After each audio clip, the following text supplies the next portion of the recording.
Computer science videos here today to show you guys in tutorial 21 how to archive a video or photo on Instagram using the application called GRIDS for Instagram using a computer.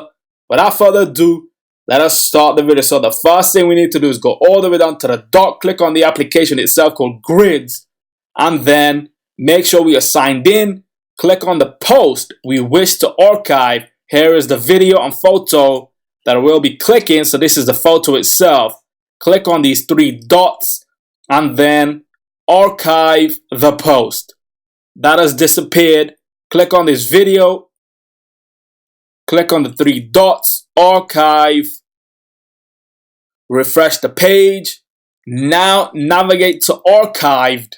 Click on this. We are now in the archive section where these posts are no longer visible to the whole wide world, only for the one that controls the account. We may delete or unarchive. That's it with this video. I'll see you guys in my next tutorial. Thanks for now.